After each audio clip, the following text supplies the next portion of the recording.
How much does a crawlspace encapsulation cost? If you're watching this video, you've probably searched something about crawlspace damage, crawlspace repair, encapsulation, or how to fix my crawlspace, something like that. Chances are you've also searched, what does it cost? What is the cost associated with X, Y, and Z that's going on in my crawlspace? Here's a video to talk about what the actual cost of a crawlspace encapsulation are and what are the factors that goes into it. First and foremost, the biggest factor is what is the square footage of your crawlspace. The more square footage, the more materials, the more labor, the more time it takes to actually provide a crawlspace encapsulation for a customer. Secondly, what's the height of that crawlspace?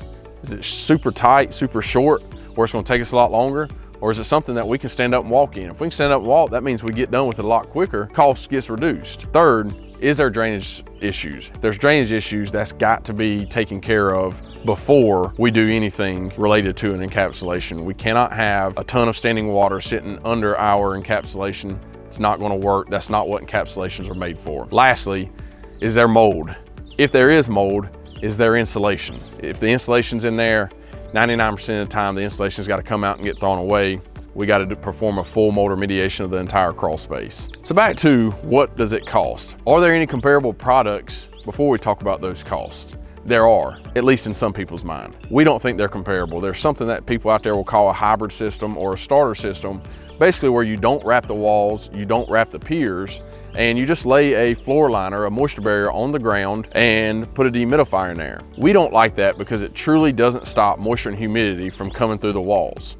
There's also a wicking action that happens with CMU blocks, or better known as cinder blocks. Those blocks will absorb the moisture from the ground. So we want to make sure that we stop all that moisture from coming into the crawl space and that it stays behind our encapsulation. That's why we always recommend doing a full encapsulation and making sure we wrap those walls and piers. If water is coming in and getting on top of the liner, we're going to have to install a drainage system. When we install a drainage system, it comes with a sump pump. It gets the water out of there.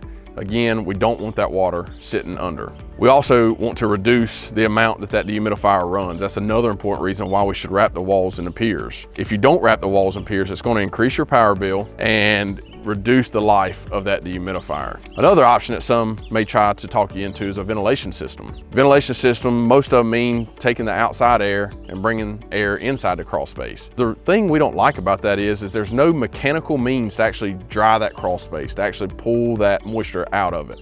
Those systems typically just circulate the air. Trust us, we know. We used to be a preferred installer for a ventilation manufacturer. Unfortunately, we found out very quickly that those do not work. We actually had to rip some of those systems out under warranty and replace them with encapsulations. Oftentimes, like mentioned earlier, they do rely on outside air, and the problem with that outside air is in the southeast, especially the greater Charlotte area, that outside air is rarely good.